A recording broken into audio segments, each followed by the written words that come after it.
السلام علیکم ورحمۃ اللہ وبرکاتہ۔ مجھے امید ہے کہ آپ لوگ خیریت سے ہوں گے۔ آج ہم لوگ جانیں گے 12 ربیع الاول کا روزہ کیسے رکھیں، روزہ رکھنے کا صحیح طریقہ کیا ہے، کون سے دن ہمیں روزہ رکھنا چاہیے۔ آئیے جانتے ہیں مفتی اے ایم قاسمی صاحب سے۔ السلام علیکم ورحمۃ اللہ وبرکاتہ۔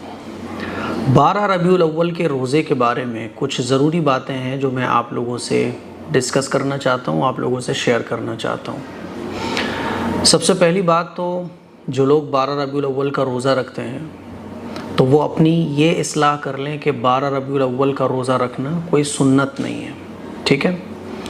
کیونکہ سنت اس روزے کو کہا جاتا ہے جو رسول اللہ صلی اللہ علیہ وسلم نے رکھا ہو یا اس کے رکھنے کا حکم دیا ہو اور صحابہ اکرام اس روزے کو رکھتے ہو تو اس کو کہا جاتا ہے مسنون روزہ، یعنی سنت روزہ ہے یہ۔ جیسے ہمارے آقا صلی اللہ علیہ وسلم 10 محرم کو روزہ رکھا کرتے تھے، ہے نا؟ اسی طرح سے حضور علیہ الصلوۃ والسلام چاند کی 13، 14، 15 ہر مہینے کی ان 3 تاریخوں میں روزہ رکھا کرتے تھے۔ ہمارے آقا صلی اللہ علیہ وسلم پیر اور جمعرات کو روزہ رکھا کرتے تھے، ہے نا؟ تو یہ جتنے بھی روزے ہیں ان کو مسنون کہا جائے گا، یعنی یہ روزے رکھنا سنت ہے۔ 12 ربیع الاول کا روزہ سنت نہیں ہے۔ سب سے بڑی اصلاح ان لوگوں کو اپنی یہ کرنا چاہیے جو 12 ربیع الاول کے روزے کو سنت سمجھتے ہیں، ٹھیک ہے؟ کیونکہ سنت کس کو کہا جاتا ہے؟ جو کام نبی نے کیا ہو یا اس کو کرنے کا حکم دیا ہو اور صحابہ کرام نے اس کام کو کیا ہو، ٹھیک ہے؟ رسول اللہ صلی اللہ علیہ وسلم ہر پیر اور جمعرات کو روزہ رکھا کرتے تھے، ایوری ویک، ہر ہفتے۔ تو صحابہ اکرام نے پوچھا یا رسول اللہ آپ ہر سوموار کو اور جمعرات کو روزہ کیوں رکھتے ہیں؟ تو حضور علیہ الصلوۃ والسلام نے ارشاد فرمایا کہ میں پیر کو اس لیے روزہ رکھتا ہوں کیونکہ میں پیر یعنی سوموار کے دن پیدا ہوا اور اسی دن میرے اوپر پہلی وحی نازل کی گئی، اور جمعرات کو چونکہ اعمال جتنے بھی ہوتے ہیں وہ اللہ کے سامنے پیش کیے جاتے ہیں، تو میں چاہتا ہوں کہ روزے کی حالت میں میرے اعمال اللہ کے سامنے پیش کیے جائیں۔ اور ہر مہینے حضور علیہ الصلوۃ والسلام چاند کی 3 تاریخوں میں 13، 14، 15 روزے رکھا کرتے تھے۔ صحابہ اکرام بھی روزے رکھتے تھے۔ جتنے بھی سنت روزے ہیں وہ حدیث سے ثابت ہیں، صحابہ اکرام اس کو رکھتے تھے، صحابہ کے بعد تابعین، تبع تابعین ان روزوں کو رکھا کرتے تھے۔ تو 12 ربیع الاول کا روزہ سنت سمجھ کر نہ رکھا جائے، ٹھیک ہے؟ ہاں آپ نفلی روزہ رکھنا چاہو تو 12 ربیع الاول کو بھی رکھ سکتے ہو، 11 کو بھی رکھ سکتے ہو، 10 کو بھی رکھ سکتے ہو۔ 12 ربیع الاول کو روزہ رکھنے کا کوئی ایکسٹرا ثواب نہیں ہے نا؟ کوئی خاص روزہ نہیں ہے 12 ربیع الاول کا جیسا کہ لوگ سمجھتے ہیں۔ اور یہ مجھے بتانا اس لیے پڑ رہا ہے کیونکہ دیکھیے کوئی بھی نفلی عبادت ہے اگر آپ اس کو سنت سمجھو گے تو یہ گناہ ہے۔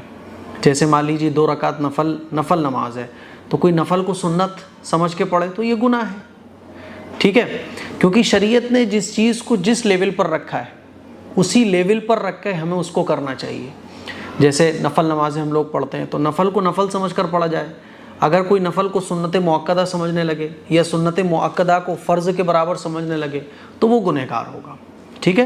اور اس سے نسلوں میں بگاڑ پیدا ہوتا ہے۔ مان لیجیے 12 ربیع الاول کا روزہ اگر لوگوں کو نہ بتایا جائے، یہ نہ بتایا جائے کہ یہ سنت نہیں ہے، کہا جائے ہاں بھائی سنت ہے تو اس سے نسلوں میں بگاڑ پیدا ہوا، یعنی جو چیز دین نہیں ہے لوگ اس کو دین سمجھیں گے۔ یعنی 12 ربیع الاول کا روزہ سنت نہیں ہے لیکن لوگ چونکہ اس کو رکھتے ہیں اور سنت سمجھتے ہیں تو جو چیز سنت نہیں ہے اس کو سنت سمجھا جائے گا تو دین میں بگاڑ پیدا ہوگا، آنے والی جنریشن اس کو کچھ اور سمجھے گی۔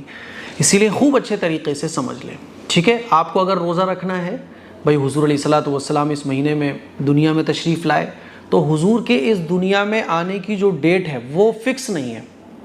جیسے اعلیٰ حضرت فرماتے ہیں کہ 8 ربیع الاول کو حضور علیہ الصلوۃ والسلام اس دنیا میں تشریف لائے، بعض علماء کہتے ہیں 9 ربیع الاول کو، بعض کہتے ہیں 2 ربیع الاول کو۔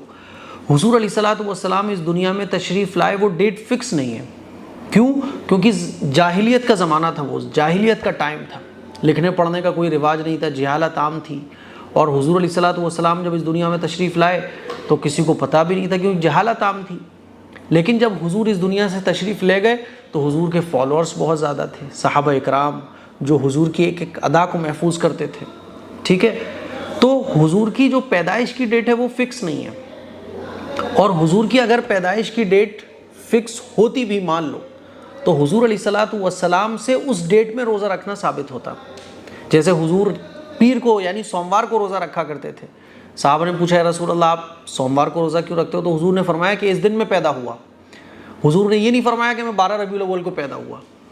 اگر حضور 12 ربیع الاول کو پیدا ہوتے تو حضور خود 12 ربیع الاول کو روزہ رکھتے، جیسے کہ حضور سوموار کو روزہ رکھا کرتے تھے۔ تو میرے عزیز بھائیوں، میری بہنوں، بعض چیزیں ہمارے معاشرے میں جو نفلی عبادتیں ہیں وہ سنت مؤکدہ کا درجہ اختیار کر چکی ہیں، اسی لیے ضرورت اس بات کی کہ اس بات کو آپ سمجھیے کہ 12 ربیع الاول کا روزہ رکھنا کوئی سنت نہیں ہے، آپ کی چوائس ہے، نہ کوئی ایکسٹرا ثواب ہے۔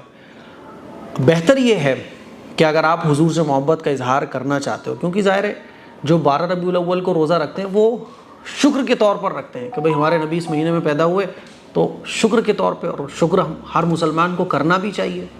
تو شکر کا وہ طریقہ کیوں نہ اختیار کیا جائے جو سنت ہو، کیونکہ اللہ کے نبی کا ارشاد بھی ہے کہ جو مجھ سے محبت رکھتا ہے تو وہ میری سنتوں پر عمل کرتا ہے۔ تو حضور سے محبت کا وہ طریقہ اختیار کیا جائے جس سے حضور کی سنت پر بھی عمل ہو جائے۔